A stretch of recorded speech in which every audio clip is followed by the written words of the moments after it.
हमारे बॉलीवुड और योग से लेकर जॉर्डन की पेट्रा और वादी रम तक ये साझा विरासत भारत और जॉर्डन के संबंधों की अनूठी मिसाल की एक शानदार वानगी पेश करती है। दोनों देशों के संबंध कूटनीति से बहुत आगे, लोगों के बीच आपसी जुड़ाव पर आधारित है। सांस्कृतिक आदान प्रदान के साथ साथ जॉर्डन में सक्रिय भारतीय समुदाय इस स्थायी रिश्ते को लगातार मजबूत कर रहे हैं।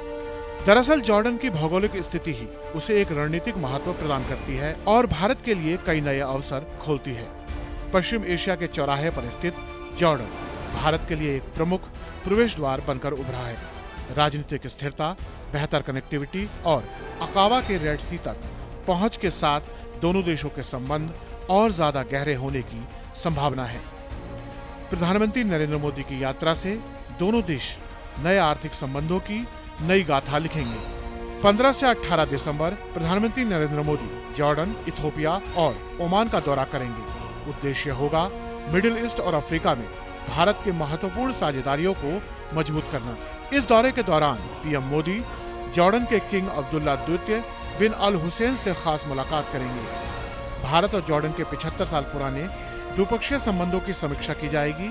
शांति, सुरक्षा और समृद्धि को बढ़ावा देने पर दोनों देश चर्चा करेंगे। पश्चिम एशिया में एक भरोसेमंद क्षेत्रीय साझेदारी के लिए प्रधानमंत्री नरेंद्र मोदी की ये यात्रा बेहद जरूरी है।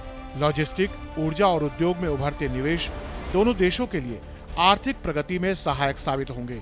प्रधानमंत्री नरेंद्र मोदी का फोकस भविष्य की जरूरतों और दीर्घकालिक साझेदारी पर केंद्रित रहेगा। सदियों पुराने इस सभ्यगत संबंध में भारतीय कला की लोकप्रियता, योग और आयुर्वेद का आकर्षण, भारतीय त्योहारों का उत्सव शामिल है।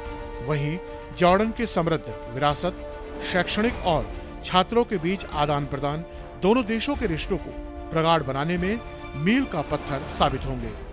पीएम मोदी की इस यात्रा का दोनों देशों को न केवल राजनीतिक लाभ मिलेगा, बल्कि भरोसेमंद क्षेत्रीय साझेदारी के साथ साथ भविष्य में राजनीतिक स्थिरता के नए आयाम इसमें जुड़ने जा रहे हैं। डीडी न्यूज के लिए तपस भट्टाचार्य की रिपोर्ट।